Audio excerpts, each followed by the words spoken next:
And without further ado, I would like to welcome Vera Levitt, our gallery director, who will be presenting a welcome on behalf of our university gallery. Vera?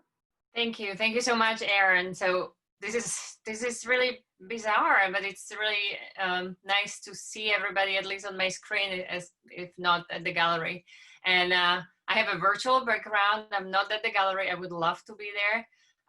But we managed to install the exhibition, but we didn't manage to open it. As soon as all the students were done installing, and they were installing one by one in each exhibition space, the gallery had to close. And I didn't have a chance to see it just yet, which is certainly my first show that I have curated without ever seeing it, and hopefully the last one. I have a slideshow that I would like to share with you, just a few images that Kate Couturier took and was able to photo document in this like heroic situation when after the student were able to finish installing. Let me just get to my QuickTime player. And press play. So this is the exhibition slideshow that has the images. As you can see, it looks fabulous. It's at our location at Starster campus in downtown New Bedford, and we are hoping that we will be actually able to open it to the public at some point. We are like trying to figure out how long can we keep the exhibition, and when will it be safe to have our public and our audiences celebrate with us. But for now, I'm happy to welcome all the students and be able to at least host the virtual talk. And also I'd like to thank a couple of people for making this possible, which I already mentioned, Kate, for documenting the show. Would also like to thank to Paula Ehrenberg Madeiras, who was able to create the online exhibition experience and website for each student with the nice section of images or videos for each student. Michelle Bowers and her student that designed the catalog that we'll be sharing with you. Oops, I have to stop this. For Taylor Hickey for creating the slideshow that we have on our Facebook under UMass Dartmouth Galleries, and also to Azam Majuni, and my gallery assistant, graduate program coordinator Aaron Burke, who introduced this talk, Associate Dean Thomas Stubblefield for his guidance with this unexpected situation, and of course then Dean Lawrence Jenkins for his ongoing support. I would also like to thank all the faculty, staff, and also family members. We saw family members coming, installing, helping, because the situation required that. So thank you, husbands and boyfriends and any other people that were able to come and lend your hand. And with that, I'd like to ask Dean Lawrence Jenkins for his contribution to this talk. Thank you, Vera, and thank you for the amazing effort that you and those around you put forward in getting the show at least up, if not open.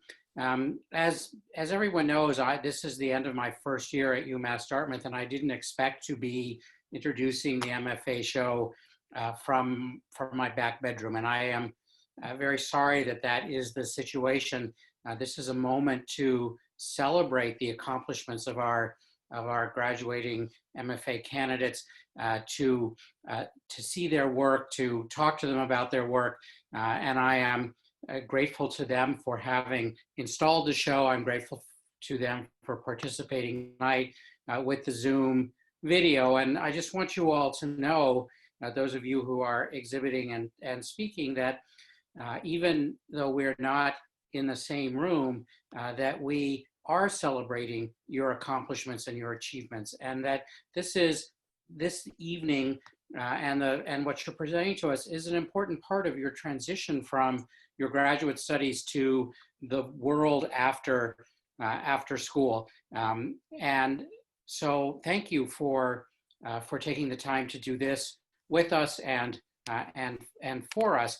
I hope that we will see the exhibition before it needs to come down. But I think the fact that it exists, that it doesn't exist virtually, but that it exists in a place is important. And I'm thrilled to see the catalog. I'm thrilled to see the slideshow on Facebook. But I'm also glad that the works are there, even if they're there by themselves. So congratulations to our MFA candidates. Thank you for your patience and your effort through a very difficult time. Thank you to Aaron and Thomas, who have marshaled this again through complicated situations. Thank you to Viera for curating, and thank you again to the graduate students for your blood, sweat, and tears over the last 2 or 3 years. I want to now introduce our very distinguished guest. Before I do that, let me just say to the audience that there are a couple of artists who are dealing with the human body in their work, and in the conversation and the images that follow, there may be explicit conversation that might make some of you uncomfortable. I want you to be aware that will very briefly be something that will be part of our presentation this evening. Our visiting artist this evening needs really very little introduction, but for those of you who don't know him, I'm very thrilled to have Mark Dion here. Mark, who is a New Bedford native and a friend to UMass Dartmouth and the visual arts program here.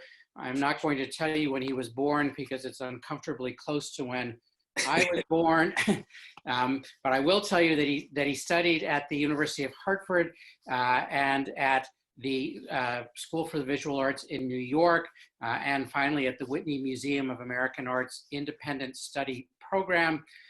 He is an honorary fellow of Falmouth University in the UK and has an honorary Doctor of Humane Letters from the Wagner Free Institute of Science in Philadelphia. Mark's exhibition record and his awards are long and impressive. I think I need only say that he received the Guggenheim Fellowship in 2019, the one in a series of very prestigious awards. His exhibition venues have spanned the country and abroad, including the ICA in Boston not very long ago, the Tate Gallery in London, and many other of the prominent museums around the world. I'm not going to say a lot about Mark's work, except that it examines the way in which dominant ideologies and public institutions shape our understanding of history, culture, and the natural world. He's interested in, I think, the intersection of science, materials, how we catalog those things, and the museum. If you're not familiar with his work, I urge you to explore it. It's fascinating, but it's also just plain wonderful. So with that, Mark, thank you so much for being here with us, and I turn the floor over to you. Thank you so much. It's great to be back in New Bedford, if only virtually. You know, I was born in New Bedford and I grew up in New Bedford and Fairhaven. And so I'm in the company of many great artists, including some of my favorites like Albert Bierstadt, William Bradford, Albert Pinkham Ryder. So, you know, this is an area just steeped in culture. And of course, I've spent a lot of time with the College of Visual and Performing Arts and Star Store. In fact, I've spent a lot of time in Star Store, even when Star Store was a store. And I remember riding the absolutely frightening wooden escalator with my grandmother. So I want to welcome everyone to the graduate thesis exhibition of the College of Visual and Performing Arts, the University of Massachusetts, Dartmouth. And I particularly want to congratulate the graduating fellows. congratulations, masters. You are now, or will soon be, masters. Needless to say, this is the most unusual situation and far from an ideal situation to experience an exhibition. And while your thesis exhibition is an important milestone, and it's a moment to celebrate and demonstrate your accomplishment, as I constantly remind my graduate students at Columbia, where I teach, this is not the most important exhibition of your career, right? If we visual arts educators have done our job properly, this is merely the first of many professional triumphs. So I know it's a drag. I know it really kind of sucks not to have people experiencing that exhibition at this very moment. But hopefully people will see the exhibition later in the summer. I'm hoping to see the exhibition when I'm back in August. And you will go on to greater things. That's kind of the point of this exhibition, you know. So, you know, it strikes me that this kind of terrible, curious, unique situation we're in is one that visual artists seem remarkably predisposed to already. You know, after all, you know, we're quite accustomed to working diligently in isolation, right? We can adapt to most circumstances, no matter how compromised. Economic peril and uncertainty, well, that's pretty much the bread and butter for most of us. Artists are often fed by strife, injustice, social unrest, all of the things that we're seeing now. We are masters at self-motivation, and we create environments that we work in that we love, when we're surrounded by things that enrich us and inspire us: images, books, films, stories, artworks. So our time in isolation shouldn't be as grim as for many other people. And of course, we should have, and I hope to have, supportive cultural networks, at least with each other. Now, of course, we're not perfect, right? There's a flip side, and some of our traits may actually work against us. You know, for example, we hate rules. We are disastrous at paperwork, and we're going to have to do a lot of paperwork filling out in the next couple of months. And we can help but indulge in dangerous behaviors. So we're not maybe the best in this, adapting to this situation in all regards. But, you know, in the future, when people look back at this extraordinary moment, you know, they'll look to historians to better understand what's happened and why, you know, and they'll doubtlessly turn to medical reports to figure out the way it happened, what exactly it is. Media archives will demonstrate to people how they negotiated the situation, but the future will look to artists to understand the network of ideas between all these things and to better comprehend what it actually felt like to be in the society and how our society was resilient and responded. So whether you're a jewelry designer, a painter, sculptor, ceramicist, printmaker, performer, or weirdo like myself, a little bit of everything, you know, we have an essential job to do, and we have an essential role to play in helping to heal our society after this moment. So this exhibition may mark the end of your formal education, an education which may have started very long ago in preschool and maybe even gone unbroken until today. But what it does is it signifies the beginning of your new life as professional artists, and a moment and an opportunity to make a contribution to whatever our society is on the other side of this. So congratulations. I'm extremely excited to hear about your work today and tomorrow, and I'm looking forward to seeing it in August. Thank you. Wonderful. Thank you so much, Mark. That ends our welcome section. So we appreciate all of our welcomes from our distinguished guests and our dean and curator. From here, we're going to move on to start with our student presentations. And our first presenter for this evening is Elizabeth Bell, who is an MFA candidate in sculpture. And our Professor Lawton is going to help with some of our tech on that. Hi, my name is Elizabeth Bell. For my thesis entitled From Here to Eternity, I chose to explore the metaphor of boats as they represent themes of spiritual discovery and passage at the end of life. The metaphor that life is a sea voyage is ancient and widespread in human thought. Long connected to various world religions, death, and rebirth, the boat stands as a powerful symbol for the journeys we take in this life and beyond. On the back wall of the gallery, I've built a 17-foot Greenland-style kayak. It is suspended a few feet above the ground so that it appears to be floating in time and space. The interior of the boat is lined with a coarse fabric, and it's carrying apples. The idea of this boat was initially inspired by a poem by D.H. Lawrence entitled Death Ship. The poet suggests that we ready ourselves for that journey from one life to the next. The apples here are a rich iconographic symbol. In Norse mythology, gods are given apples to ensure youthfulness, and buckets of apples were found in ship burial sites in Norway. I've also painted my apples a faint fleshy color because, like human life, fruit has a life cycle that serves as a reminder of our own undeniable mortality. The weathered flatiron skiff, beached upon bone-like driftwood and filled with salt, which represents sweat and tears, really life itself, is called saudade, a beautiful Portuguese word with really no equivalent in the English language. Saudade refers to a longing tinged with the nostalgia of madness or sickness over something we've lost. Because when you think about it, life is a kind of bargain. We are given everything, love, family, health, beauty, but in the end, it's all taken away, and we must give it all back. I think Mary Oliver states it best in her poem, Blackwater Woods.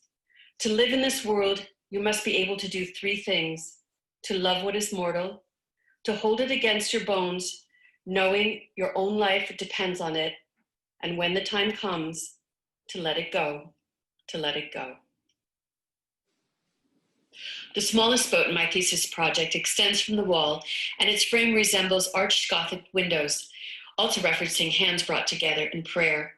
The bottom of the boat holds 30 small wax faces that are meant to represent loved ones who have died, looking down on us from on high. The work was inspired by a poem by Billy Collins called The Dead. I believe we console ourselves with the idea that family and friends look down on us from the clouds. We still have a connection with our dead, a protective relationship that provides a sense of security. This next work is entitled Ludra, and in ancient Norse language it means cradle, boat, and coffin, underscoring the idea that birth, passage, and death are all connected. The plaster cast hands that hold the boat aloft represent those people and forces that guide and protect us on our journeys. In birth and death, we are at our most vulnerable, and we can't navigate these bookend moments in life alone, but we rely on the assistance and compassion of others as we enter and leave this life. The rustic bouquet of flowers points to a plant's full life cycle in flowering and withering. It is a meditation on the passing of time. Everything shines before it disappears, and we must embrace the passing. The series of fish-skinned boats that I created is intended to blur the boundary between object and subject. This little flotilla is meant to represent our collective spiritual journey into the unknown. We are all descendants of fish. Gill arches have become the bones of our lower jaw and middle ear. These creatures, with whom we share an anatomy, crawled out of the oceans millions of years ago and carry the stories of our own bodies and history inside of them. There is no way to alter or change the direction of the boats. We all share the same final destiny. We are all in this together. One of the tenets of social practice is to engage people in meaningful discourse to bring about cultural change. Believing that open and honest discussions about death can make a difference in the way we live our lives, I invited friends to help me create this next piece entitled The Last Passage. 13 people, 9 questions, 5 days, 1 boat. Put on the headphones and you can listen to 30 minutes of conversation dealing with death, dying, and the afterlife. In conclusion, I just want to say that death comes to us all.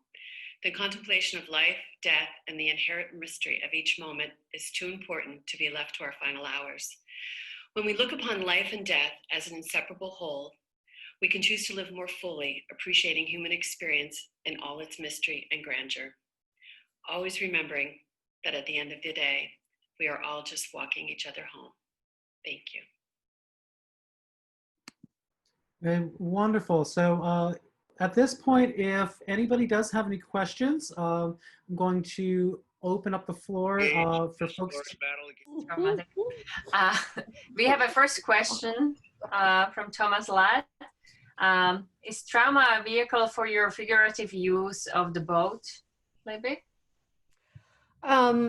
I came to this work having to deal with a lot of death of both my parents, my in-laws, two of my best friends. And so, yeah, I came to this, you could say sorrow had my complete attention. So I was thinking a lot about mortality and looking at a lot of literature and poetry and artwork. And the idea of a boat was, I thought, a perfect metaphor. And yeah, that was the catalyst that brought me to starting this whole thesis project. I'm wondering if you worked with boats before coming to New Bedford. Well, I live in Falmouth on the Cape, Okay. So boating is a big part of my life. I kayak probably, in the summer, I'm probably out kayaking 4 days a week, and I sail, and we have a motorboat, so I'm out on the water an awful lot. Right. So yeah, it's part of my landscape. Yeah. And about where did you make that connection between that landscape and your work and any sort of I guess what led you into making the connection between death, your own landscape, and your art practice? Well, you mean the boat specifically, using that as a metaphor? Yeah. Okay. I think, it was kind of a moment when we were doing a poetry reading at my mother's funeral, and it was a Billy Collins poem about the dead. And in that, he talks about the dead are always looking down on us. And I just had this moment where thinking about this boat, overhead, and I pictured it, these glass faces of relatives in my family that had died before and what they would think and look like. And so I had this thought kicking around in my head, and I thought, wouldn't it be interesting to build boats as kind of a, thinking back on and that, taking that poem and kind of illustrating it for myself in the form of a boat. And then the kayak too, I love the idea of it's a one-person boat, and you're very close to the water.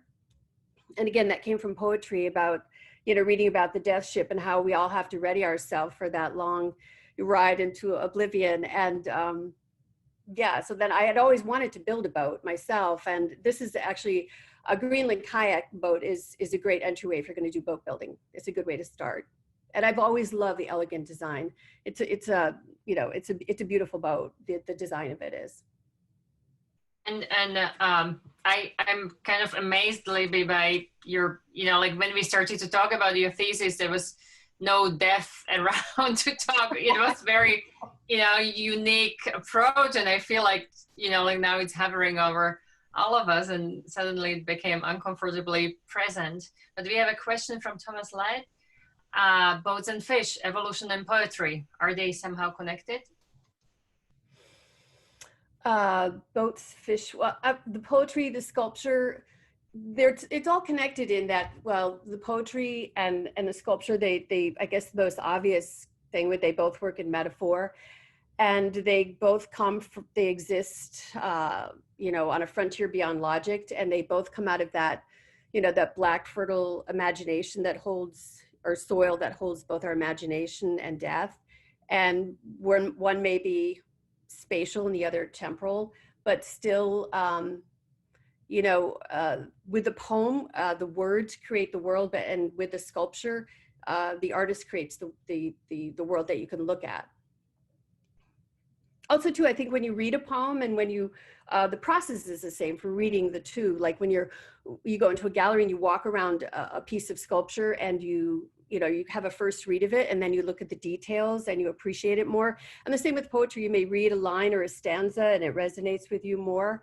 And, even we use the same literary devices talking about them. You will talk about repetition in a poem, and I use a lot of repetition, putting apples and things into my kayak, or using the flowers that I used in the boat. That metaphor is extended, and the repetition was there. Wonderful. I think we have time for just one more question, and that comes from Christopher. And can you speak more about how life is enriched by being finite? Yes, you know, there's a great quote that I read a long time ago by an old German monk, and it says, he who dies before he dies does not die when he dies. And I think that if we sort of ready ourselves for it, the idea that the inevitability that we're all going to die and that life is so short. And I love the idea of doing this whole work. I you know, read a lot of books, and one of my favorite was the Tibetan book of Living and Dying. And, you know, they say the average Tibetan thinks about death 3 times a day. And I think that if you live that way, when death is right here, you cherish the joy in your everyday life. And you want to live, you know, with a greater sense of vitality, realizing that life is a great romantic, you know, joyful event. And I think Albert Camus had a great line where he said, we should all live to the point of tears. And I think that's a great takeaway. Wonderful. Thank you so much, Elizabeth Bell, MFA candidate in sculpture, for your presentation, and to the audience for questions. So we thank you for sharing your work with us. We're going to move on to our next student presenter. And our next artist is Heather Stuyvesant, and she's an MFA candidate in painting. And take it away, Heather. Hi. I'd like to start by sharing a few quick definitions of terms of ideas that undergird my works. My work is on the feminine sublime, and the term sublime goes back centuries, but it's a slippery and complex term. Immanuel Kant described it as a philosophical, transcendent experience that surpassed the aesthetics of beautiful. It intertwined pleasure with pain. Edmund Burke described the sublime as a terrifying encounter with the perils of something dangerous in nature, and then a moment of lucidity and a sense of supremacy over nature. Paintings of the sublime range from the huge abstracts of Bierstadt, from right around here, to the wild seas of Turner, to the abstract paintings of Rothko. But few, if any, of the sublime artists throughout history were women. In fact, Kant and Burke actually wrote that women did not have the mental capacity to comprehend the sublime. My work is based on the relatively new concept of the feminine sublime. This term was coined in 1997 by Barbara Claire Freeman, and she used it to describe the sublime as experienced by the other. It refers not just to women, but to anyone whose views were marginalized because their works were only viewed through a white, masculine, European lens. Freeman wrote, "It is one name for what we cannot grasp in the established systems of ideas, and it indicates a resistance to patriarchal order." My paintings consider the roar within the silence from the point of view of a 21st century woman. To paint this work, which is called Finding the Eternal in the Everyday, I used items that are usually associated with domesticity, such as kitchen sponges, wooden spoons, makeup tools, forks, cleaning rags, instead of paintbrushes. At first glance, the painting may seem calm and meditative, but if you look more deeply, you can see through the layers of transparent paint, and you'll see that the watery images have both roiling and poetic movements beneath the surface, and the surface is tinged with blood. The historical sublime features a heroic sensibility in which man conquers the immense power of nature. In my view, this macho act of conquering our environment is an act of destruction. I respond to the awesome power of oceans or the vastness of the universe by exploring our mental and emotional responses to the perils and fears.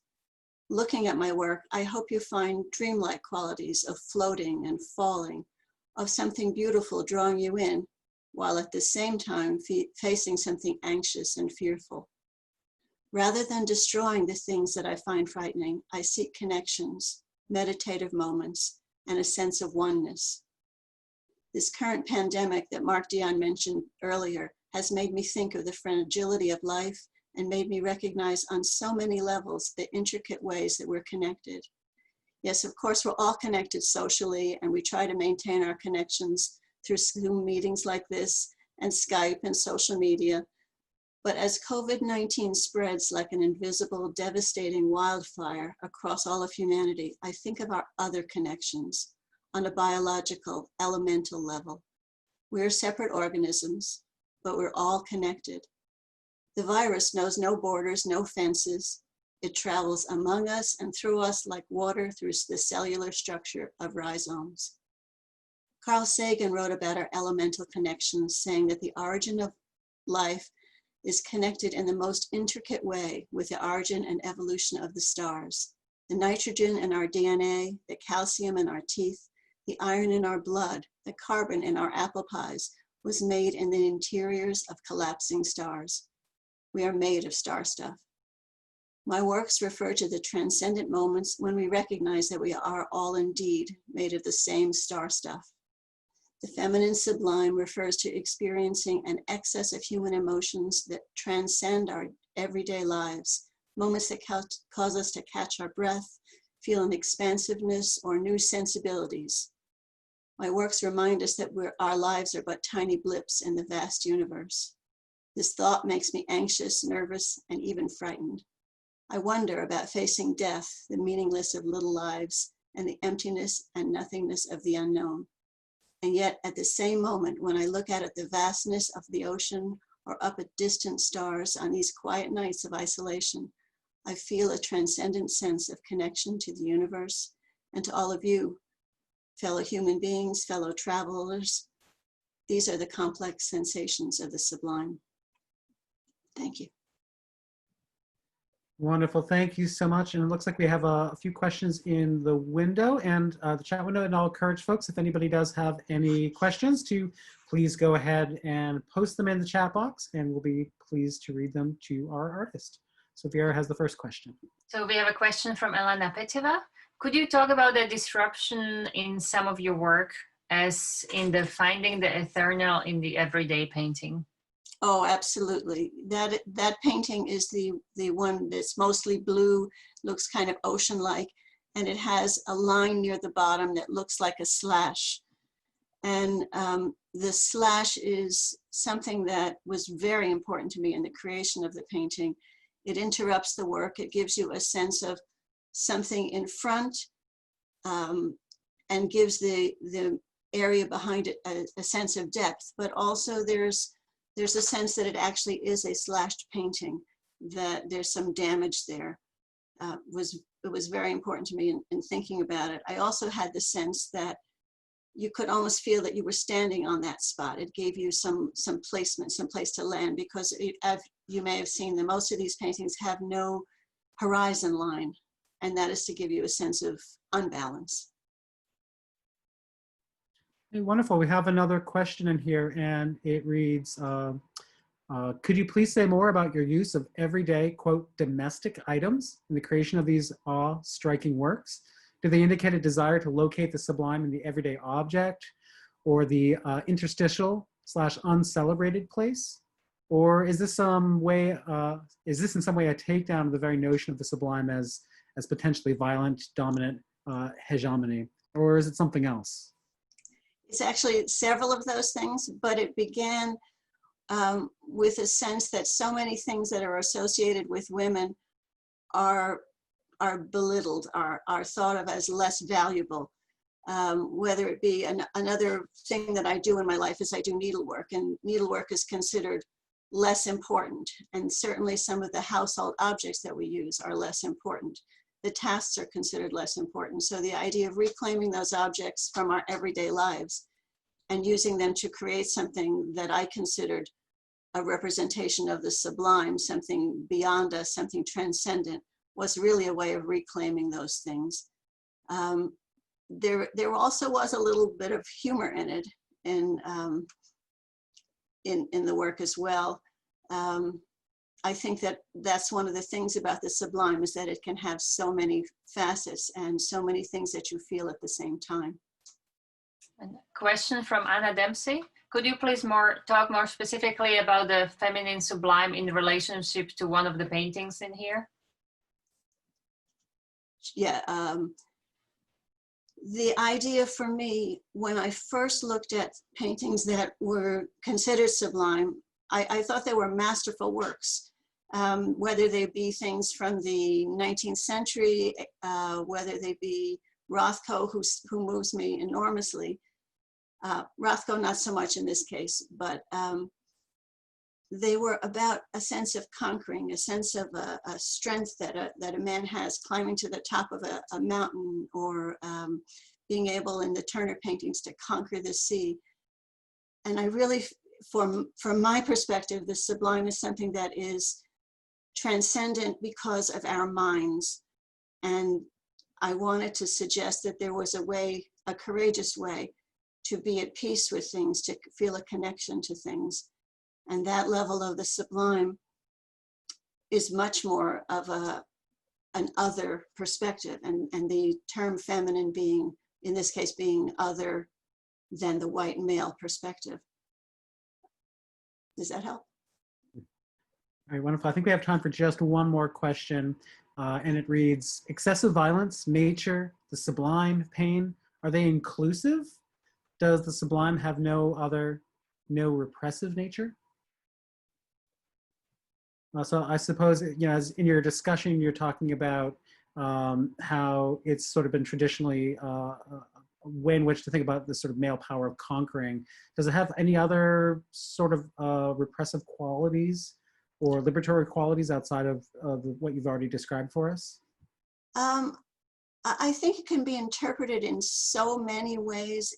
Basically, it is associated with an excess. So an excess of emotion, an excess of the sky being so huge, an excess of anything. So it could be however it works within your mind, however you feel it. Okay, wonderful. So thank you so much, Heather. We're out of time for your Q&A. We appreciate your sharing your work with us this evening. And we're going to move on to our next student presenter. And we're going to move on there. And so our next student presenter is Christopher Smith, who is a MFA candidate in ceramics. And our Professor Jim Lawton is helping with our technology. So Jim, go ahead and get that screen share up. Wonderful. And good evening. My name is Christopher Smith, and I have 3 pieces in this show. A sculpture called Striving, the large floor installation next to it, which I call Pile, and a smaller work in the main gallery that I refer to as Neo-Brutalist Vase. The pieces were inspired by man-made utilitarian structures, such as buildings, grain mills, and temples. The work is highly influenced by my visits to the Southwest and alludes to geological formations such as canyons, buttes, the desert, and Devil's Tower in Wyoming. The gesture of the human body is also an aspect of striving. The 7-foot-tall sculptural work is a sort of psychological motioning. Like the stark landscapes of these sources, the work emerges from a flat field, communicating a sense of honesty and time. These structures seem to exist outside of our normal reality and offer a glimpse of something forgotten. Monumental forms have an existential presence which bestows a feeling of importance and permanence. They also communicate the passage of time by their evident process of change and non-permanence. The concept of structural deterioration and regeneration, whether it be a building, a doctrine, an identity, a language, or a mountain range, is a central tenet of my work. Accepting this reality, the structure and orientation in my work can be seen folding in on itself and deteriorating as it continuously shifts into something else.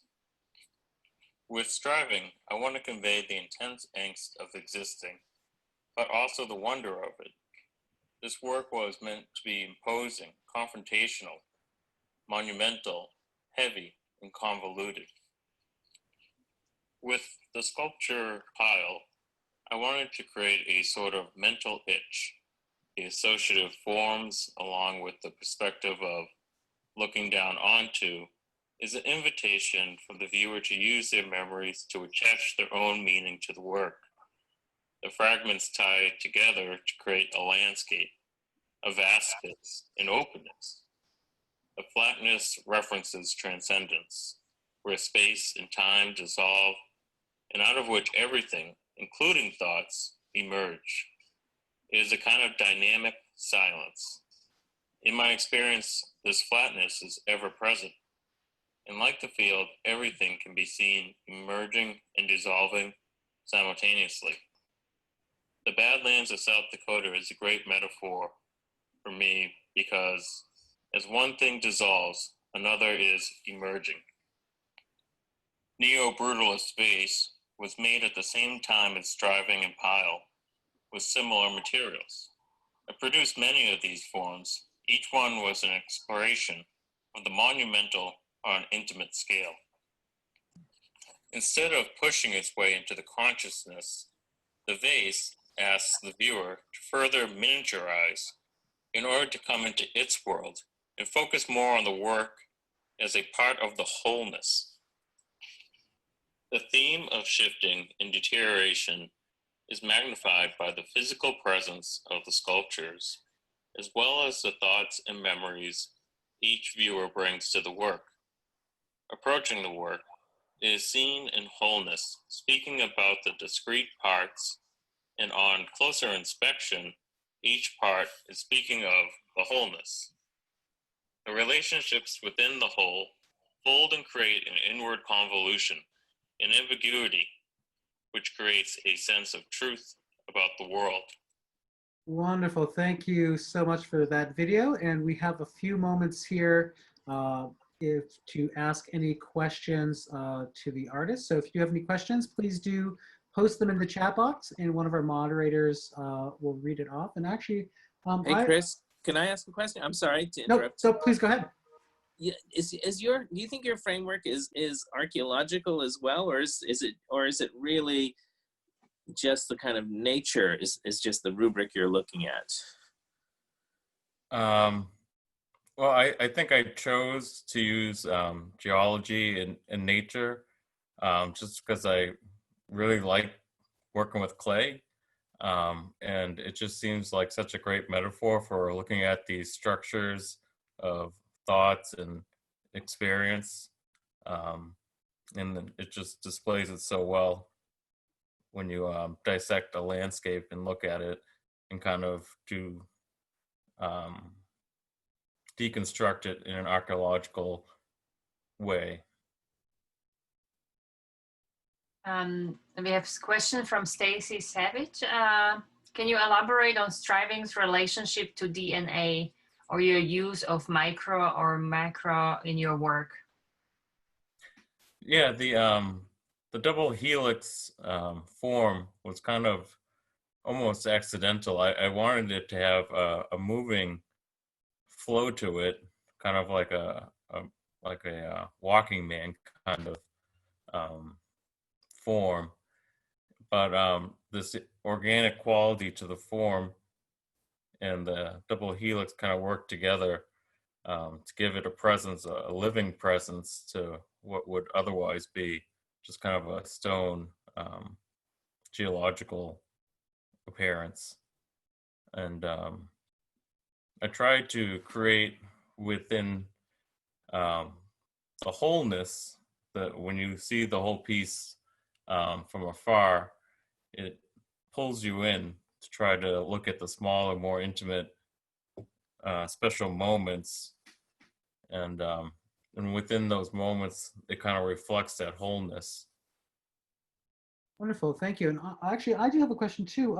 As part of your video presentation, you had talked about impermanence a little bit, and I'm hoping you might expand upon that idea of impermanence, especially in a medium that my initial perception of is, clay and ceramics are meant to stand the test of time. And you sort of reference these sort of monumental works or monumental landforms that, again, I think in the common imagination seem so permanent. So can you discuss impermanence in your work? before I started working with clay, I always thought of ceramics as permanent, but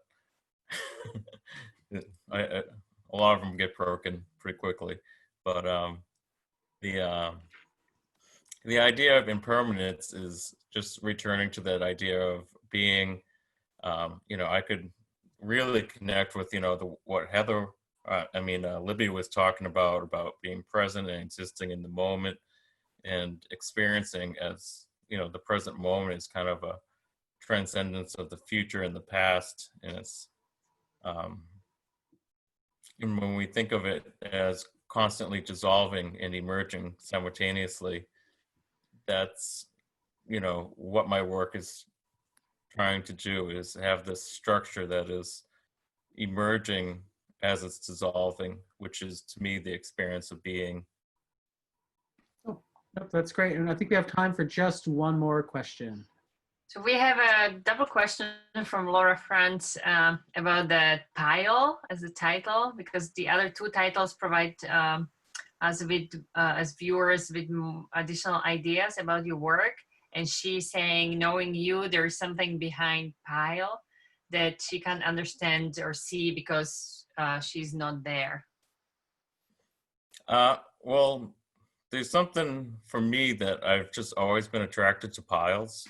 And I think, Mark, you might be able to appreciate this, just kind of aesthetically being drawn to piles of things and kind of seeing within them stories that unfold and reveal themselves, especially as you move through them, and collecting things. And in my studios, I always have piles of different things I find near the water.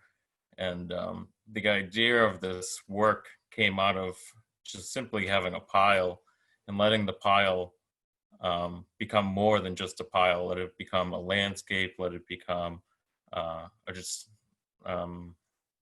bombed out city, let it become whatever it was to be for the viewer.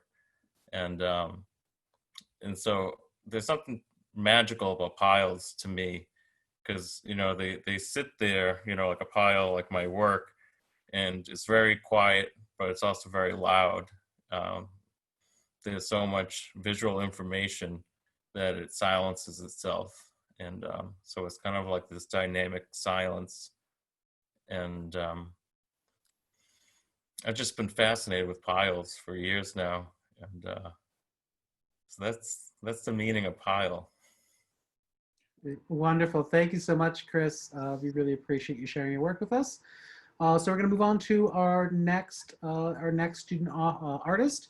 And as always, just as a reminder, if anybody does have any questions, please do go ahead and post those in the chat box, and one of our moderators will read through that. So our next student presenter is Julian De La Garza, and I'm going to help Julian share his work. So be just one moment. Julian, go ahead and take it away.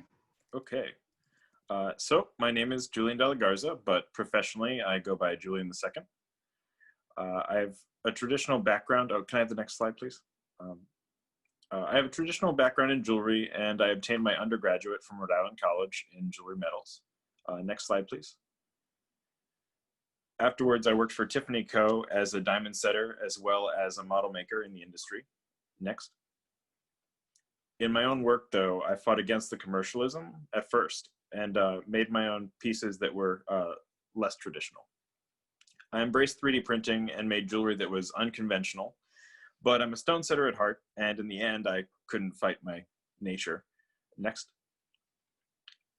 The idea of preservation and remembrance through objects and stories always fascinated me.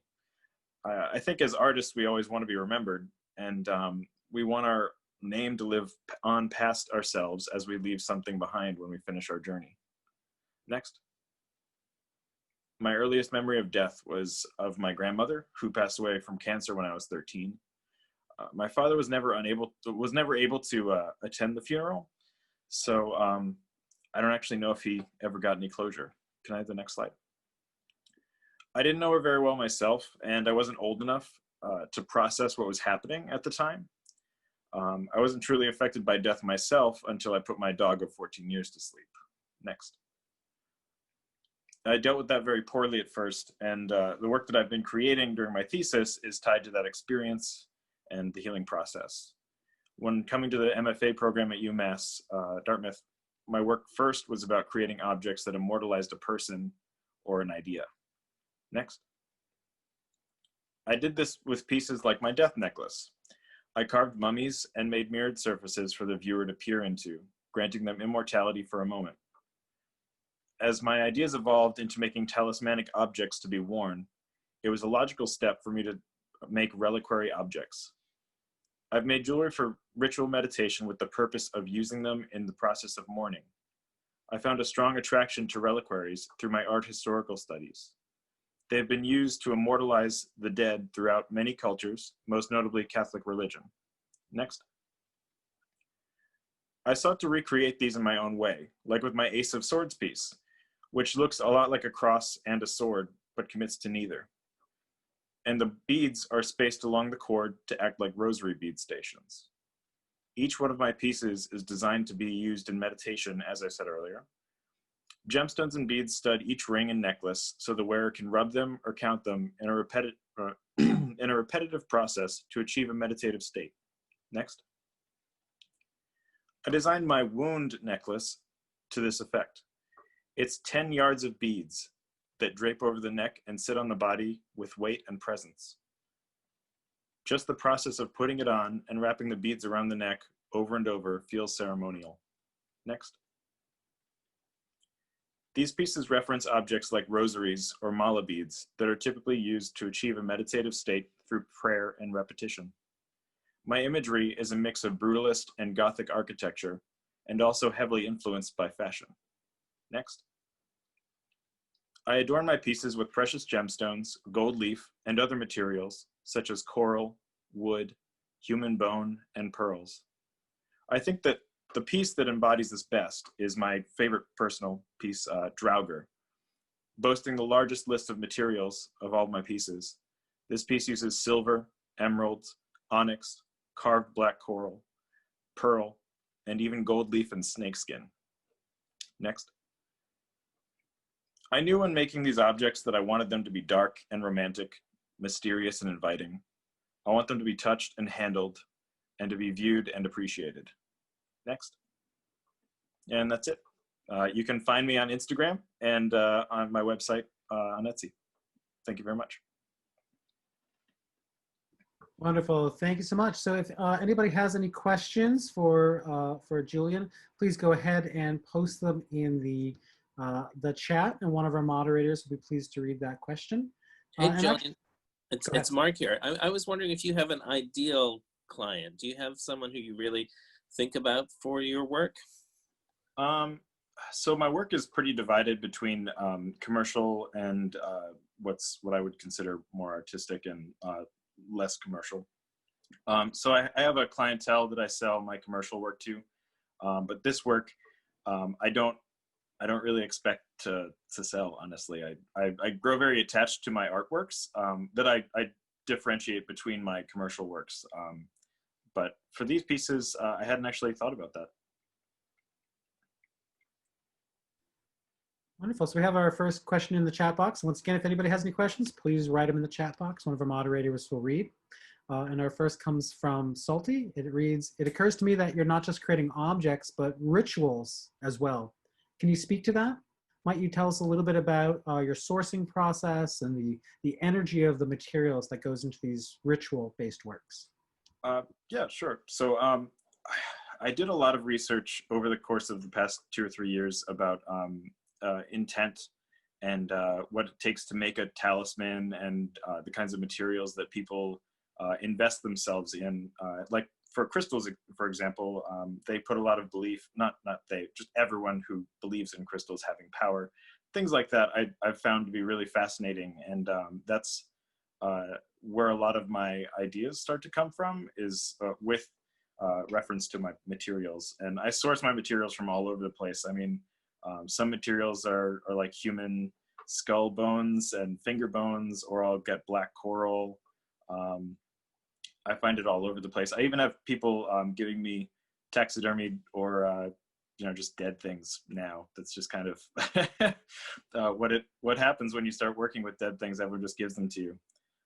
So I source things from all over the place. I just I don't necessarily have a connection to everything I use, or everything that I find, but eventually it comes along that way. And we have a question from Brandon Lyons. Can you talk about your choices of materials with regard to the less common ingredients, such as how does the inclusion of things like bone, skin, and coral relates to materials like gemstone, silver, and gold? So that actually plays into what I've worked with for a number of years now, about the idea of commodity and value. And I mean, there's this underlying sort of reference to death and longevity with things like coral and bone that I find really important in the work. But aside from that, I just, sorry, I think I lost my place. Can I have that question one more time? So what, and we have another question about the materials, like things like bone, skin, coral. How do they relate to gemstone, silver, or gold? Thank you. Sorry about that.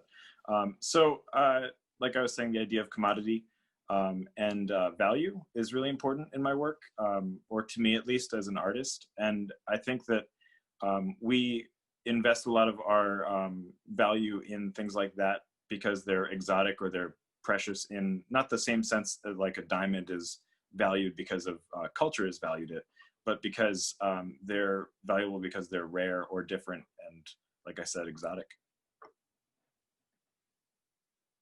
And let's see, so we got a couple questions in here. So you touched on value a little bit, and it's, I guess, the exoticism of some of the materials.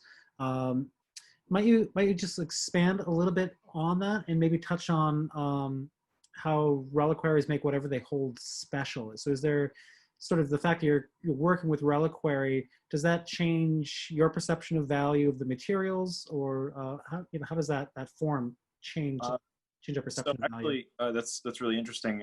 My perception of value in materials has changed a lot while using these. 3D printing, for example, is one of the major techniques I use to make my work, and which is sort of like a vast thing. Like, I mean, everyone's doing it nowadays, so there's a lot of access to that. So it's not considered super valuable. But when I find a material like, again, black coral or gold leaf, they're hard to come by in a lot of ways, especially bones. From human remains, things like that. They're difficult to get a hold of, and so to me, when I'm using them, when I'm carving them, or when I'm drilling through it, and I'm like, this is the only time I can ever use this object. This is really precious. That to me, I think, is really special and interesting. I value those pieces more than I value most of my gemstones, just because they're difficult for me to find, or I attach myself to them because they're, like I said earlier, they're given to me sometimes, and a gift I find a lot of value in that way. And we have a last question from Alison Jeremiah. You talk a lot about meditation and religious references. Do you identify these works with a specific religion or belief system? Is commodity a part of religion? Oh, I mean, that's a really deep question at the end. Actually, it reminds me of this book, American Gods by Neil Gaiman. And it was the idea that we invest like our belief in things to create gods. So all these gods sort of exist. And I think that with my work, I sort of, I mean, I do meditate. I don't associate with any one religion necessarily, and with the work as well, it's not really related to any one single religion. I take from everywhere, because I find all religions very fascinating, and I don't really want to pigeonhole any one thing, because with my work it can be kind of difficult because you don't want to offend anyone, and there's like this, a lot of what my committee has told me is to just pick something and just go all in. So I'm working towards that, definitely, yeah. But I don't assign one particular religion to my work. I mean, I use Catholicism and Hinduism, I also like Norse mythology. I think that's really fascinating as well. And I sort of combine everything together. Okay, wonderful. Thank you so much for sharing your work with us. And we're going to move on to our next presenting artist. So thank you, Julian. And our next presenting artist is Jasmin Gonzalez, who is an MFA candidate in ceramics. Take it. Thanks, Aaron. Let's see. My personal journey is and will forever be different than the person sitting next to me. I am made up of broken parts, a broken family, a broken childhood, a broken life built on a foundation of unpredictable changes. I looked in anything and everything in order to understand all the pieces. I have lived in 27 places at the age of 27. When I was little, I had a concept that I would live in the house I grew up in forever. In contrast, the reality of my circumstances were different. I have experienced many types of living. Housing, apartments, the roofs of others that have taken my family and I in, sometimes no roof at all. I have been places that I will never forget, and the memories created in those places shape the moments in my future forever. The nationalities that make me hybrid. I am miscategorized and misunderstood. Culture has made me feel lonely, like there is nobody similar to me, like less than a human. I am undefined by one race, one language, one culture. I am Puerto Rican, Philippine, French, and Italian. My parents are fluent in Spanish but did not teach it to us as children. When I was a baby, we moved from Connecticut halfway across the country to Tennessee. There was not much of a Spanish-speaking community where we moved to. Perhaps this is why my parents lost the importance of practicing the language with us. My mom and dad had children from different relationships. I have 3 sisters and 2 brothers. My siblings biologically only share one parent with me, and despite what culture tells us about half-siblings, my parents painted a picture of love for my family.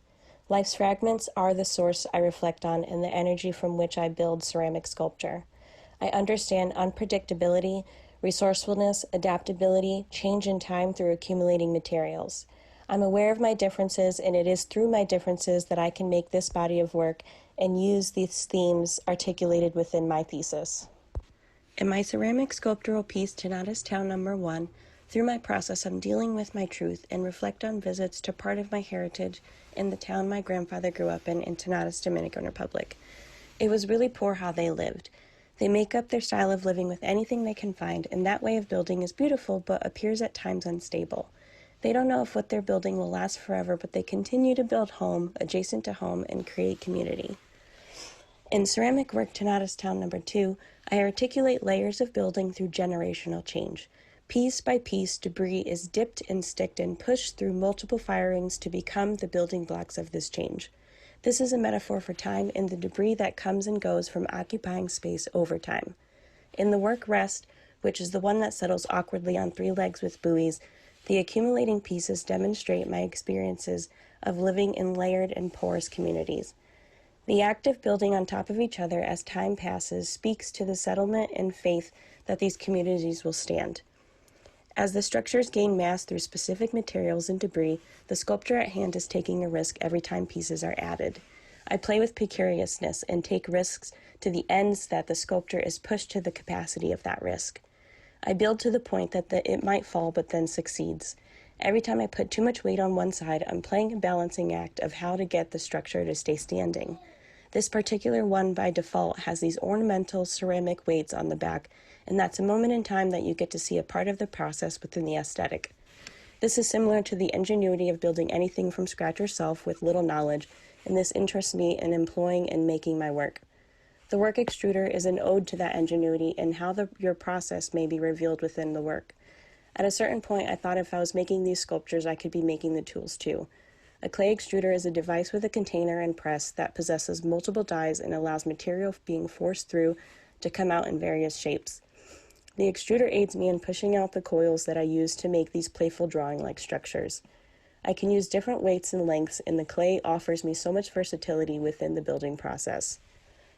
I use unfired clay, fired clay, glazed clay, broken clay, and all aspects of the material are potential for the work. The versatility and diversity of material use came natural to me because I started off as a painter, then started working in 3D, and then the knowledge of clay came about. Just like in small communities that rely solely on in-house labor, I too am grateful that I have these tools of form and surface in order to rely on myself to make complete structures. In the mixed media work, Tinnitus Town number 3, I'm thinking of the accessibility of materials and using what is available. In this structure, I'm committed to using the vernacular. Using what I can find as part of my process speaks to communities that are built from the ground up with only their personal knowledge and what is available. The strings in the structure leading you from the house on the wall to the piece on the floor speak to that wisdom of experience and knowledge that gets passed on and allows for cultural preservation and prosperity. Prosperity is a state of being in the work coming and going. My work is about survival and functionality. I'm interested in a testimony that illustrates a journey to salvation. I had the pleasure of talking to a student here once, and he was from another country. He explained to me how he should have gone home already, but he stayed because he had fallen in love with someone at the time, and I was living away from my partner and could feel that tethered feeling he was talking about. The feeling of longing for home and standing despite it. The string in this piece acts as a metaphor for that tether. I am a product of heritage, and that is a thread that connects me to a multifaceted and strongly rooted heirloom that is my culture. Gifts are just not things, but a strong sense of family and history, which leads me into the last piece I did here, which is called House. When I was a little girl, my dad built my sisters and I this playhouse, and it was really the only time we had a backyard in my childhood, so it was special. My grandmother is from Puerto Rico, and she would tell my mom stories of her growing up there in a 10 by 10 square foot concrete dilapidated house. Someone once told me that my work starts off from a traumatic place, but that wasn't who I was, and I bring different perspective. I can't help what I have been through or what I have seen, but what I can do as a sculptor is celebrate intimate symbolic identity, resourcefulness and adaptability, improvisational and accumulative change, and ultimately strengthen survival through structures that are both precarious and stable. I make joyous, autobiographical ceramic sculptures that show time and history through a process of generational material changes.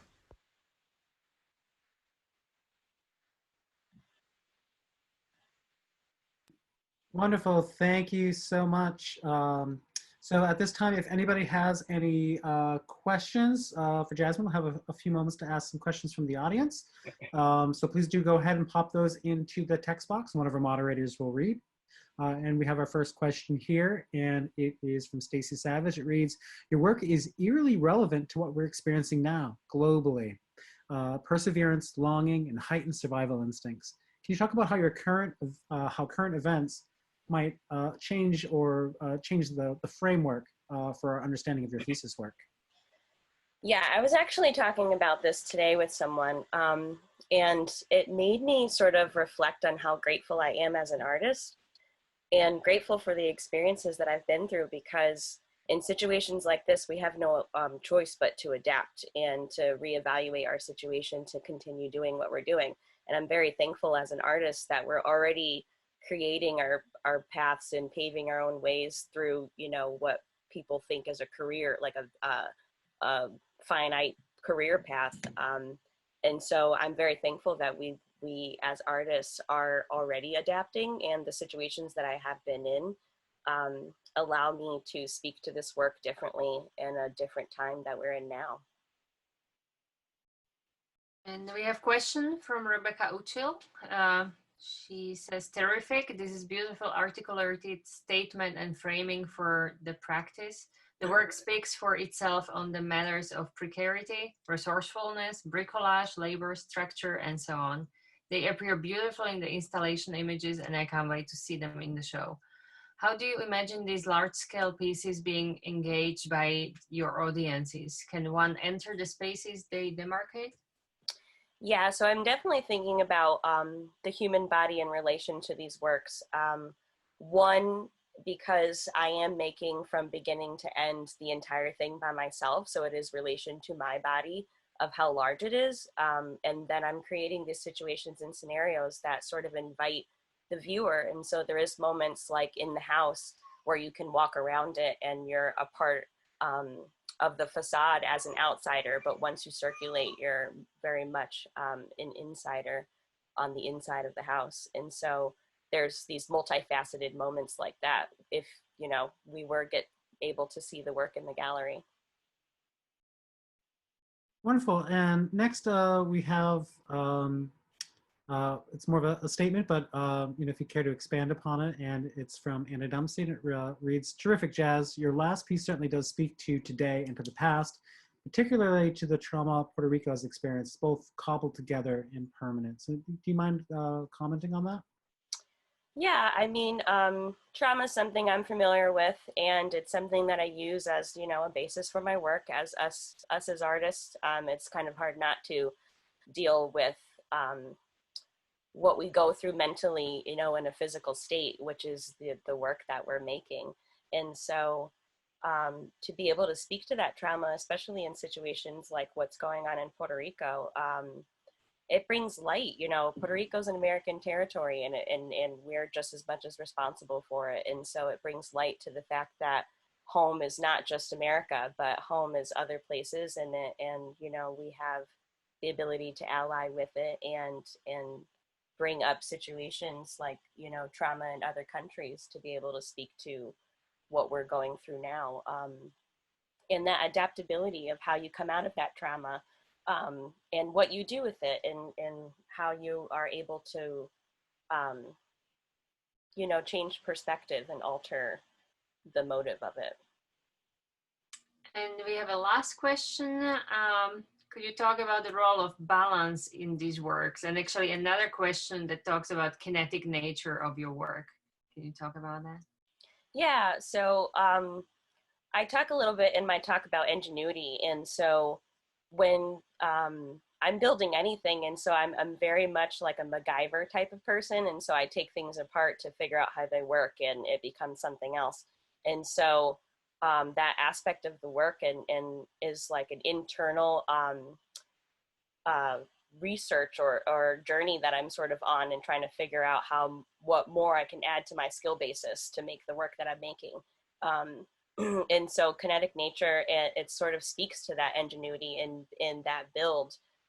In balance, it's so much of the internal of how you deal with life and trauma, but it physicalizes when I'm making the work and I'm adding pieces to it. And so there is this like balancing act that I'm playing where I don't know where the end result of my work is going to end until I've reached its capacity of adding things to it. Wonderful. Thank you so much, Jasmin. We appreciate your talk, and we're going to move on to our next student artist who is presenting this evening. So our next presenter is Tri May, who is an MFA candidate in graphic design. Go ahead and take over that screen, Tri.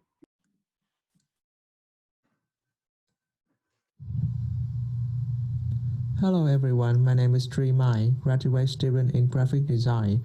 Since I was a child, I have always been attracted by a world of colorful and energetic illustrations from comic books and animations.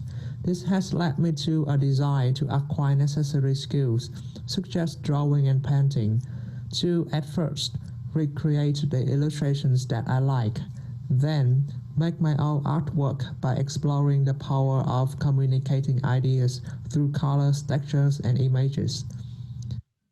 Given that fascination with design and creation, I continue developing and expanding my knowledge by studying architecture during my undergraduate studies. Gaining many helpful skills and understandings in architecture school, I chose to work professionally in the design industry after graduation, since I found a stronger interest in graphic design and illustration. Various skill sets and understandings gained from involving myself in different fields brought me an idea of combining the best of both analog and digital experiences into a single work. My ultimate ambition is to create seamless, well-made design work from varied techniques that is responsive to different platforms. In terms of my work content, my enthusiasm for sports, especially soccer, has always been a major concern of my practice. because of not only watching and following the game but actually playing many sports, even in unprofessional level. Sport plays a big part in my life as a hobby as well as a major subject for my professions. By focusing on demonstrating the dynamism and liveliness of sports, my goal is to explore an idea of the recreation and enjoyment of the game. Recently, since I started engaging with the multicultural society in the US, culture-related topics have become another major concern of mine. Associating with a multicultural community resulted in an urge to speak for my cultural identity, such as introducing Vietnamese culture and history to foreigners. Alongside my voice as an individual artist, I started to think more about expressing ideas through promoting my identity and cultural values. For the thesis project, I decided to focus on Vietnamese cuisine to introduce the cultural values of Vietnam, as food is a cultural feature that I believe everyone feels comfortable and interested in exploring. The goal of this project is to not only introduce to you Vietnamese food, but also our cuisine philosophy and culture. Regarding the formal approach of the work, I decided to create it in the form of an artist book, like a menu where foods are listed as illustrations instead of text. Since appearance is one of the most attractive features of food, this approach brings a more interesting visual experience to the audience, where they can choose food based on their visual impressions, instead of reading through a description. Moreover, this is also the way that I mimic an experience of approaching a website, where you begin on the front page, then each smaller book works as a subpages on the website that you can choose to jump in. Another feature of this project is how to merge an analog and digital experience in one project. Under each Vietnamese word in the book is a near-field communication chip, NFC, that you can use your phone to scan, which will bring you to a pronunciation page that pronounces the word.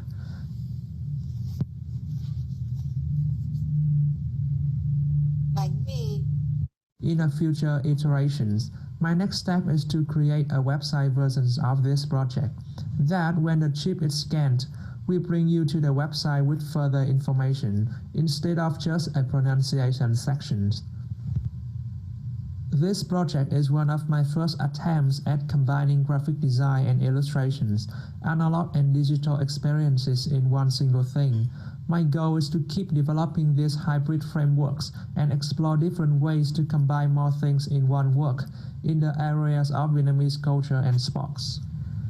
Key ideas for my artist statement are hybridity and universal design in content and user experience, while developing my own unique style in creating illustrations and design. Thank you for listening. Wonderful. Thank you so much for sharing that work with us. And if anybody does have any questions, please go ahead and post them into the chat window, and one of our moderators will be pleased to read one of those questions. And it looks like we have our first question here already, and it reads, do you see your work going into a place of augmented reality or virtual reality? And can you comment on if you see your work moving in any of those directions? Definitely. Actually, augmented reality and visual reality is one of my goals in near future, but because there are some technical challenge for now that holding me back to having a more experiences with those two, let's say it's like a future design experience. Hey, can you, and we got another question here, and it reads, do you intend to continue working with food as a subject in the future? That's a possibility, but I don't really want to stick with food, but want to expand the topics through many other features of Vietnamese culture in particular and Asian culture in general. And especially my goal is to try to combine cultural topics and sport into one single work, which for now is quite a very, for me, it's a very different, a very different way to think about how to well plan sport and culture in one thing. And we have a comment here. Wow, these are some extremely beautiful designs and so well put together. What an inspired way to emphasize the fun in functionality. And yeah, another comment about so extraordinary that you apply the border between the presence of cuisine and the virtual. Do you want to comment on that? Thank you so much for those compliments. Yeah, so maybe you can speak to a little bit more about the virtual in relationship to this current work, especially where you spent so much time and effort putting together an artist book, but then you're also trying to bring this work out into sort of a digital platform or connect people with it digitally. Can you sort of expand on how maybe people will interact differently with your artist book versus the sort of augmented reality, the virtual reality elements that they might encounter through the chip and the feature website?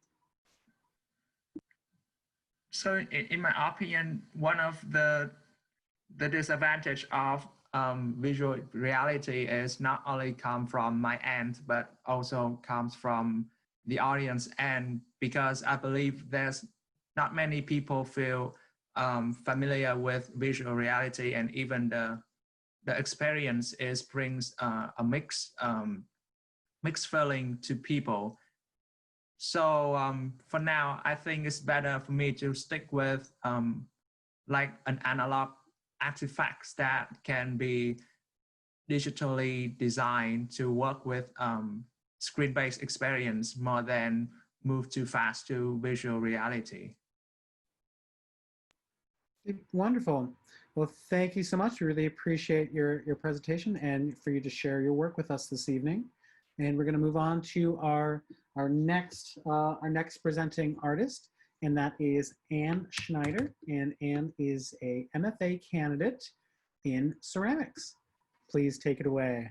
Hi, actually my MFA is in metalsmithing and jewelry. My thesis is called Hiding in Plain Sight. Both of my undergraduate degrees are in theater. So theatricality, both as in building a character and in building scene design and stage setting, play a major role in how I approach jewelry. So my thesis is called Hiding in Plain Sight.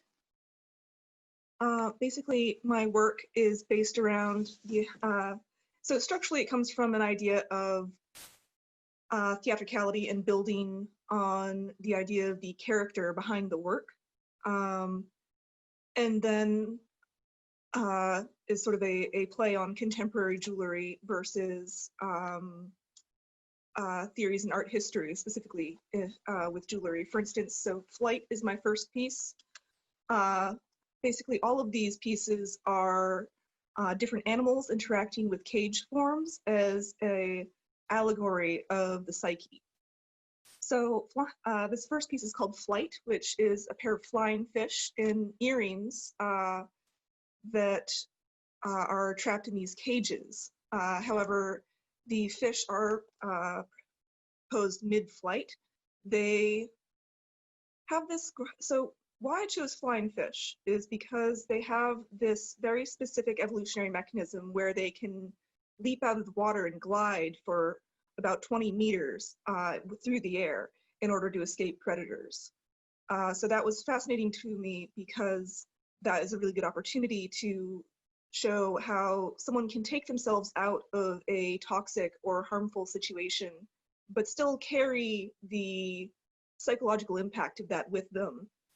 They might be in the free flying in the midst of all of this, but they're still taking part of that with them and letting that restrict them in some way. Or maybe these are defensive behaviors that are protecting them for future scenarios. Next is a piece I call Cycle. This is actually based on my friend Kate Couturier.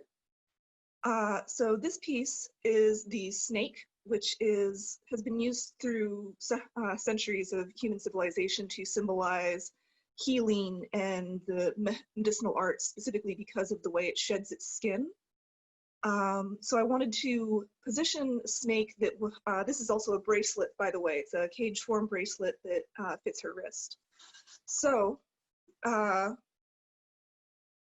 the snake is winding and writhing sort of through this cage form, echoing the way they shed their skin, but also interacting with this cycle of and cyclical thought process in a way that shows that it's not completely trapped by it. In fact, it's sort of peering over the edge, and it seems like it's more working with it.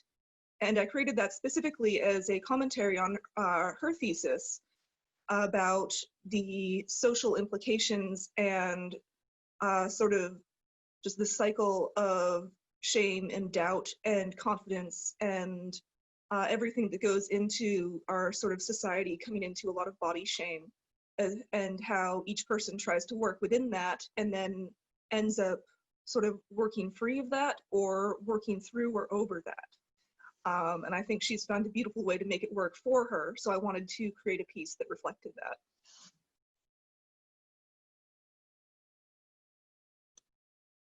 These are more views. So it's a hinge style bracelet, so it opens all the way up and then has a hidden clasp. Next is a 2-finger ring that I call Found. This one is a commentary on the idea of when you come into a new situation, especially an educational situation, where you're introduced to a bunch of new ideas, and maybe you find one that is strangely comfortable. It seems like it suits you really well. That was what I wanted to come to with this piece. So it's depicting a small silver cat, which is resting in a cupule, which is the cap of an acorn. So the idea behind this piece physically is that the acorn is what formed the cage and that idea structure, whereas the cat found that. And I chose a cat for this piece because they have such a particular way of that sort of fluid nature where they find something that fits them completely, even though it was not made for them. They sort of are they're very adaptable in that way, so that they can find comfort in the most unusual places. So when I was looking for something, when I was inspired by the cupule to make this this ring, and looking for an animal that suited that, a cat seemed very intuitive for me. Next is Growth. This piece is a brooch that, when worn upon the chest, it looks a bit like an epaulette that dangles down. Then there's the rabbit depending from the cage. The idea with this piece is basically the piece itself as a brooch being almost badge-like, plays right into the title of growth is something that is hard and difficult and a necessary part of most people's lives, but it's also something that you usually get congratulated on. So I wanted to make something that had a sort of badge type nature once I had really processed this piece. And I think that this promotes that. Now the rabbit is sort of the key focus of this piece, really just depending on the end of the chain, and is where 95% of the weight of the piece rests. This rabbit has a bit of heft. The whole piece is only about 10 inches long, but the rabbit weighs several grams. So you'll notice that the cage that's depending from is broken open. And the idea there is that the rabbit grew that cage around itself. These are ideas that it has carried with it, that has protected it for a long time. But now the cage is too small. It burst free just from the sheer growth. And now it's sort of hanging over the precipice. And the idea with that is that however uncomfortable the past is and however constricting, everyone clings the familiar. whatever the future looks like, it always ends up feeling a little bit terrifying of a precipice that you're hanging over. So I really wanted to push the drama of that situation. The reason I chose the rabbit for this piece is because usually when you picture a rabbit, you think of them as being these very compact creatures. You always see them sort of puffed up and small, or being very sort of round and well fed.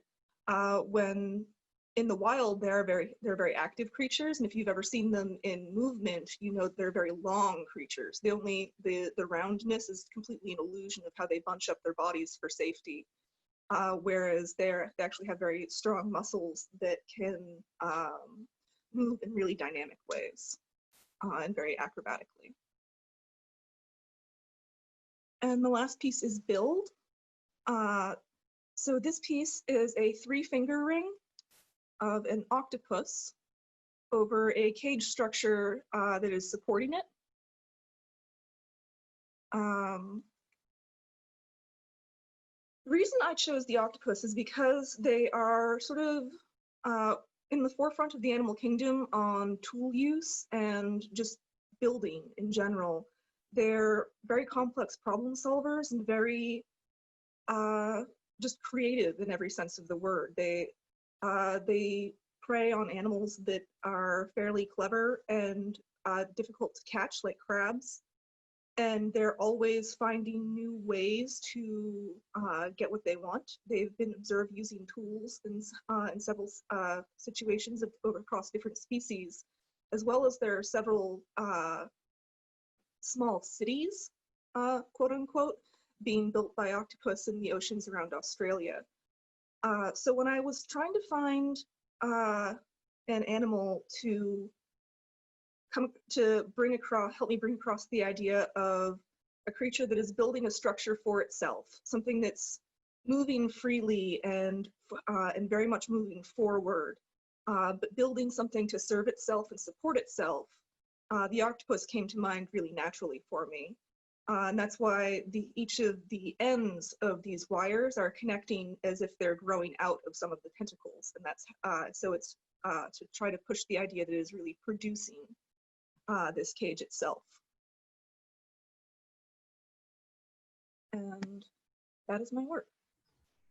Wonderful. Thank you so much for sharing your work with us. And again, if anybody does have any questions, please do feel free to pop them into the text box and somebody will, one of our moderators will read the question. And our first question here is from Alison Germana. And can you tell us, is there any autobiographical elements to this work? Oh, yes. I would say I identify with most of the pieces. Oh, honestly, I identify with all of the pieces I've made. I try to create each piece with a sort of different personality and different situation in mind.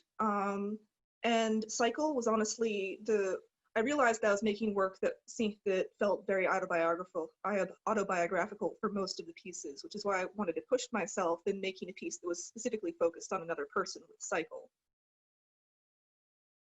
Though certainly I also, having grown up in our society with a lot of body shaming, and I don't think it's possible for anyone, especially someone who's female presenting, to get away from food issues and weight issues in our societies as Americans. And we have a question from Elena Peteva. Your work is so rich in symbols. Do your material choices have significance and inform the work? Absolutely. So I carve all of these animals by hand. They're all for lost wax casting, one-of-a-kind carvings. And I decided to carve them in silver and then do the wires in gold plate as a sort of homage to the cocktail jewelry of previous eras. The best era for this, honestly, was in Victorian times. Victorian mourning jewelry has gotten a lot of attention lately as being extremely expressive, as having these hidden meanings. So when I wanted to create work that had a lot of these hidden meanings, I wanted to also have a callback to these bygone eras of like this richness through my materials. Hey, wonderful. And I think we have time for just a few more questions. And this one comes from David Cardenas. And was there a specific intention in you using animals to resemble the quote self instead of the human figure? And then he follows up with love, love, love your work. Beautiful and stunning. Great job. Thank you. Yes, absolutely. I feel like humans and animals have a lot more in common. I see humans as a type of animal. I don't think there's a lot of getting away from that, whether religions and everything aside. I think that everyone has an animalistic nature, and I think that many people cause themselves a lot of problems by using structures that they create themselves that don't acknowledge that. When you try to fit yourself into a box that doesn't let you have any of your like creature comforts or basic urges met, then it's not a tenable structure. And I feel like using animals to illustrate that makes that a little bit easier to understand. People have a hard time putting themselves in cages sometimes, of recognizing their own structures. But when you see an animal interacting with the structure, suddenly sometimes you can understand that a little bit better. And it's a little bit insidious, honestly. It was a little bit sneaky of me, because the way I wanted to do it is to let people think about these things without initially getting offended or sidetracked by different issues of the restrictions put on people in real life.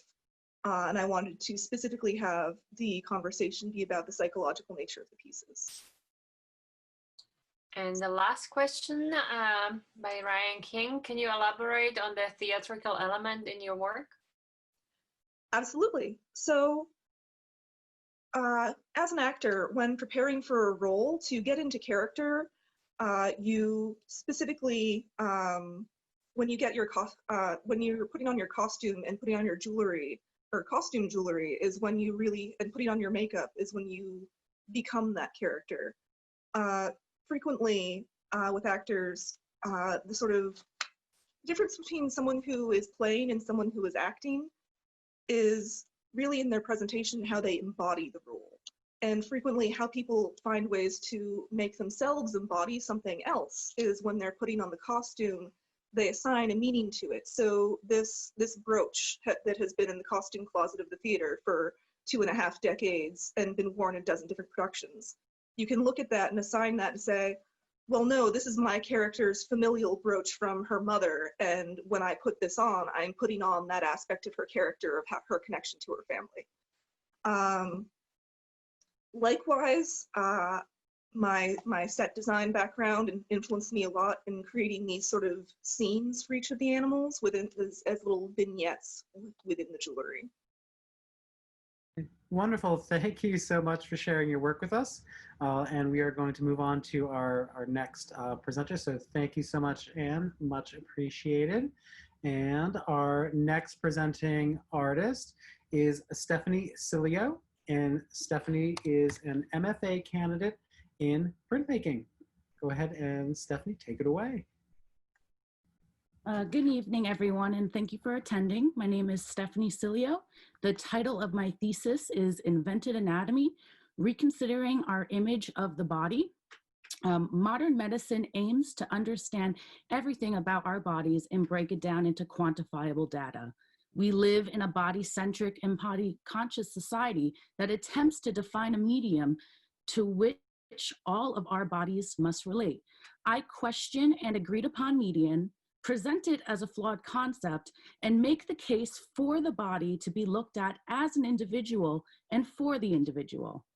To create this body of work, I have taken medical gauze, manipulated its matrix on a scanner, and created a library of scans that I later collage with. By adapting printmaking techniques, I have developed my own process of printing to make my larger images and transforming my drawings from digital into actualized prints. Using Xerox transfers and wintergreen oil, I tile, tape, and transfer my imagery by means of a cheaper and more accessible process. As a printmaker, I am concerned with the accessibility of my art form and the privilege that comes with the availability of a print shop and its presses. Because of this, I have researched off-press printing by means of a lawn roller, foam roller, and my entire body. In doing so, I have lessened the burden of printing without a shop and I have created an accessible form of printmaking that anyone can utilize. My work is closely related to body imaging found in medical scans, but I have abstracted the body to create a language of invented anatomy that exposes an unidentified medical scan of an unknown human body. Each of these forms are genderless and lack identifying features in order to create a relatable image across a spectrum of bodiment. In medical analysis, a professional leads us to their logical conclusion and diagnosis. But in my work, the viewer empirically views each form and interprets its meaning in relation to their own body, making the viewer an integral part of my work's significance. The only light source in the room are the works themselves, as they are mounted onto custom-made light boxes. By hanging the work in Gallery 244, I am able to control each work's relationship to the entire installation by providing a sterile environment that conceptually supports my body of work.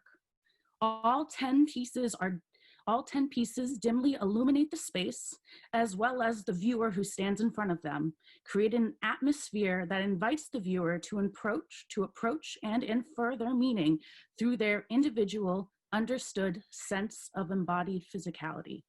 Thank you. Wonderful. Thank you, Stephanie, so much for sharing your work with us. And at this point, if anybody has any questions, please go ahead and pop them right into the chat window. One of our moderators will be pleased to read your question.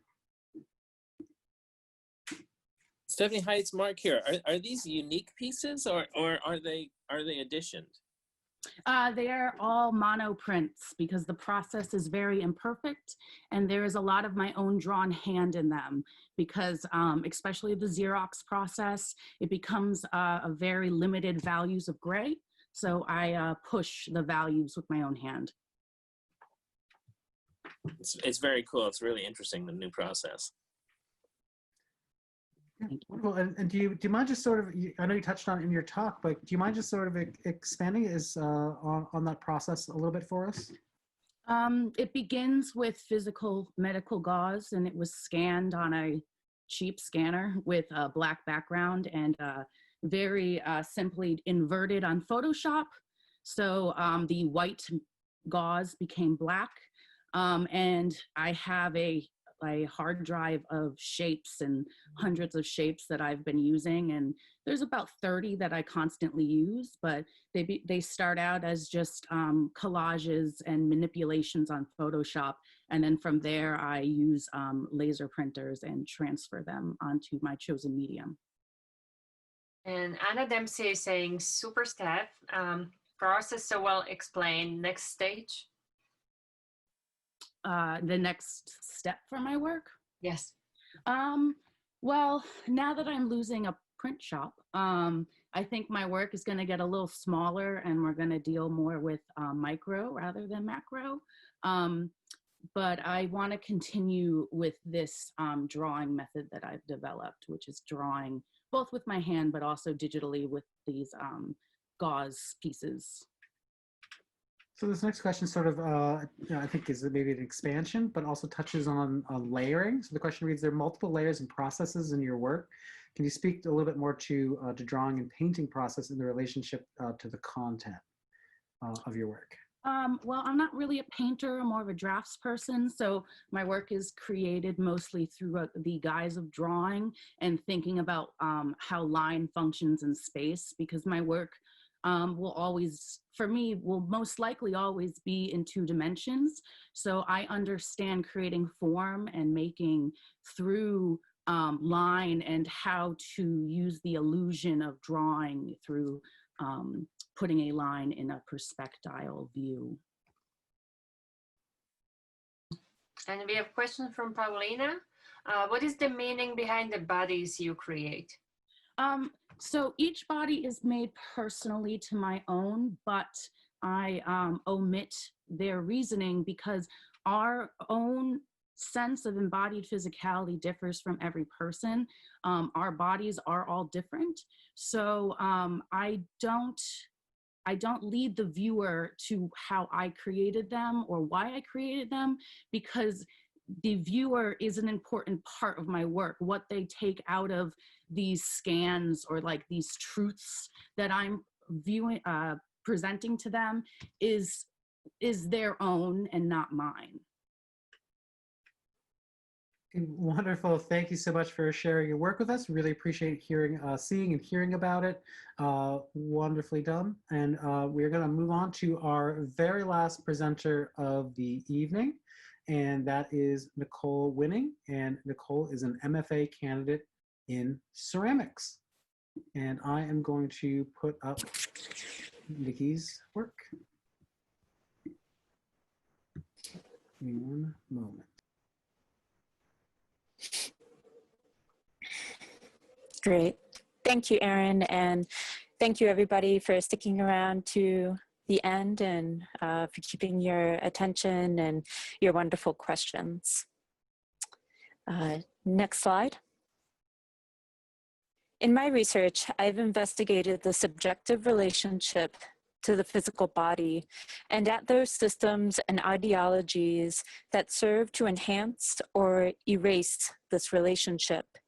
I began first with contemplating my personal relationship with my body and then expanded to involve other people in my artwork. Next slide. My research explores these concepts through clay-based performance, sculpture, installation, video, and photography. Clay has been the fundamental medium of expression in most of these works because I use it as a personal vehicle to reawaken the sensitive, intelligent, and intuitive nature of my body. Next slide. With this understanding of my body's relationship to clay, I curate performative and visual opportunities for others to contemplate their connections to their own bodies, to others, and to their differences and similarities. Next slide. My thesis body of work reflects my investigations into my conceptual themes of connection and disconnection within ourselves and between each other on the basis of the body. I'm interested in researching the physical, psychological, and social constructs that create or break these networks that are ultimately internal, whether they are an individual's relationship to their self or with others. How do these invisible networks begin to manifest? How do they shape our lives? When we consciously or unconsciously break the unquestioned, manifested networks of connection or disconnection, then how does this affect our internal, invisible relationship to this network? Can there then be space for a new network of ideation that serves to support and uplift all bodies? These are just some of the underlying questions that are on my mind as I create my artworks. Next slide. Whether I'm making an object, enacting a performance, or engaging with community, I need to feel physically engaged in the process. In addition to staying on course with the concepts present in my work, my body is my thermometer of whether I'm heading in a direction that is fitting for me.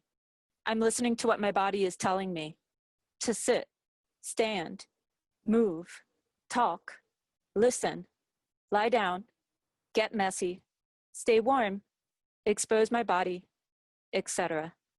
Next slide.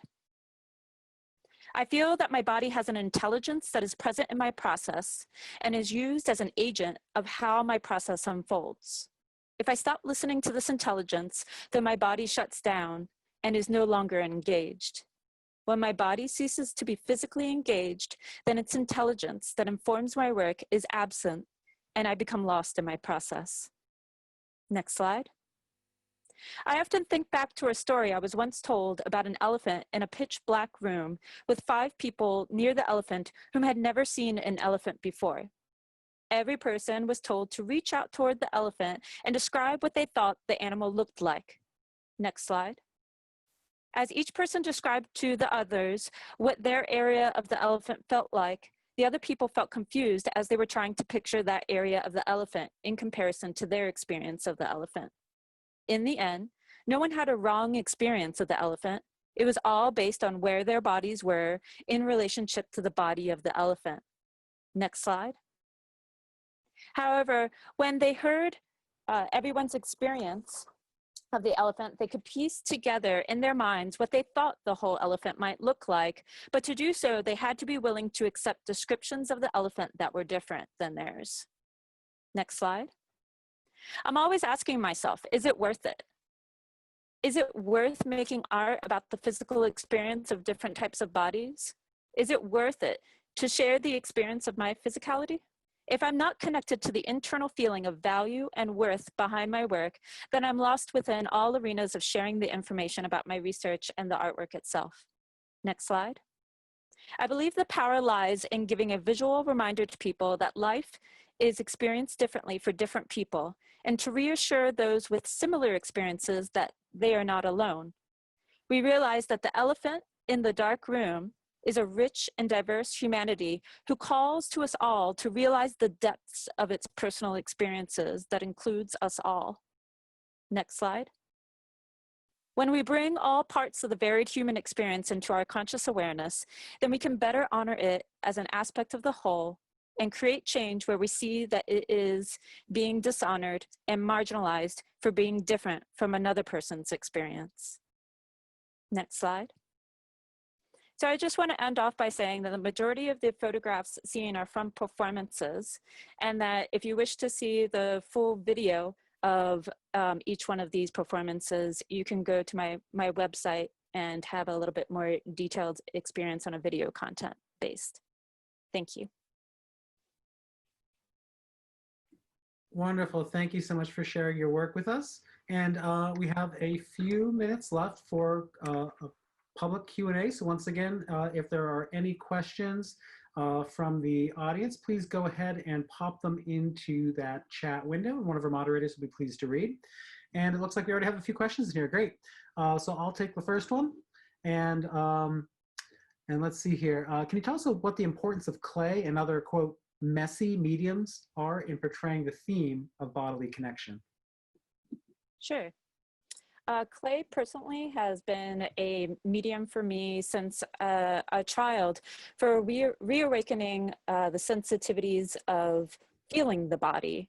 So oftentimes when there is a disconnection from the body, whether it just being a mind-centered culture or having memory or trauma based in the body, there can be, to various degrees on a spectrum, a disconnection, a disassociation from the body.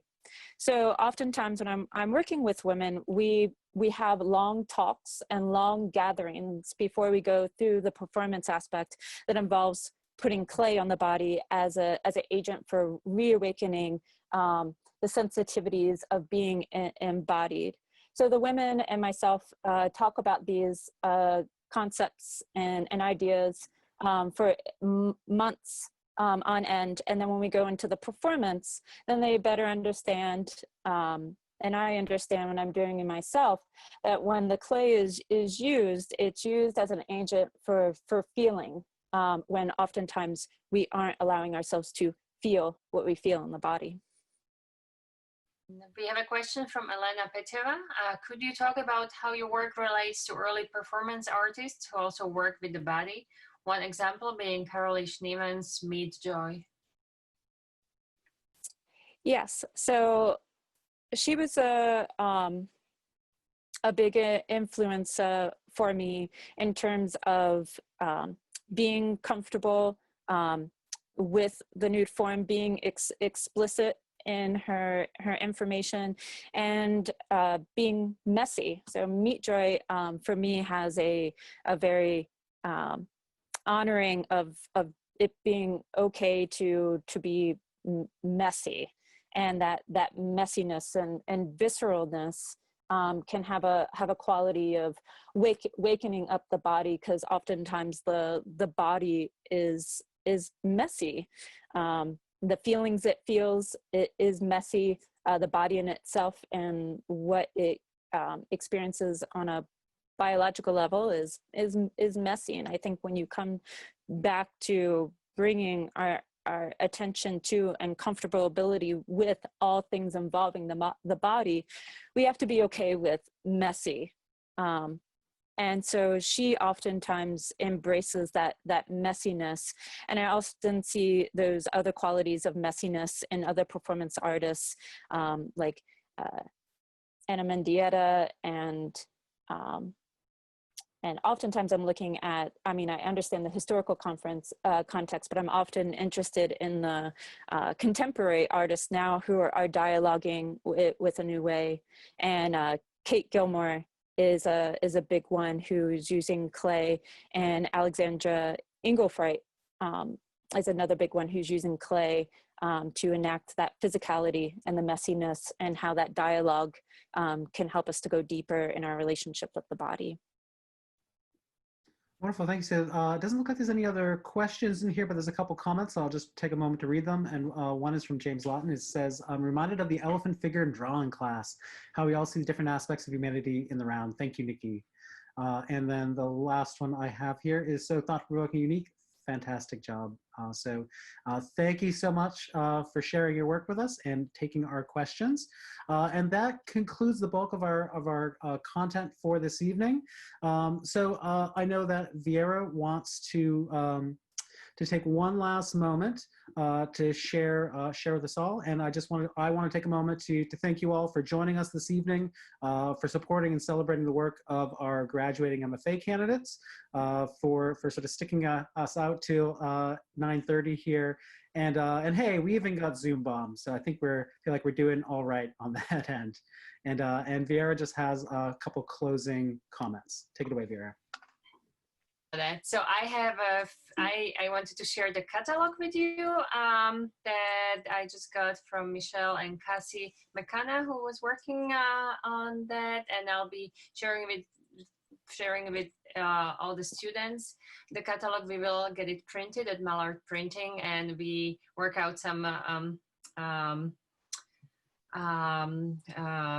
deal with them that they can send them directly to you, to students, or to our audiences. So get in touch in a few weeks. We are planning to have them ready, printed for May AHA night, which is the second Thursday in May in the evening, which is still going on in New Bedford. It's actually called VAHA night now, virtual AHA. So I just wanted to end this evening with this beautifully designed publication that I'll be sending to everybody, all the students, in a PDF form.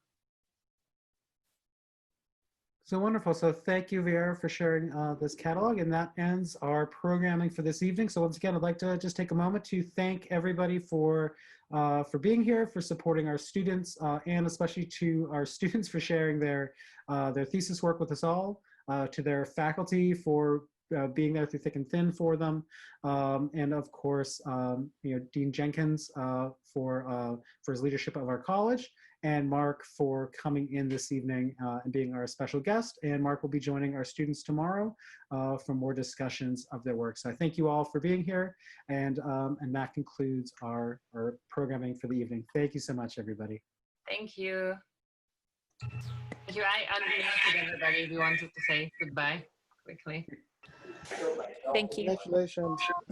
Thank you, everyone. Thank you, everyone. Hi, everyone. Well done. Fantastic Good job. Good job, guys. Incredible resilience. Oh man, good job. You did a great job. Congratulations. Congratulations. So well spoken and eloquent. Are we done? Yeah. Have a good night, everyone. Well Good coordinated. night. Love you guys. Bye. Good night, everyone. Thank you, everybody, for Aww, we still love you guys. I did. Steve, have it.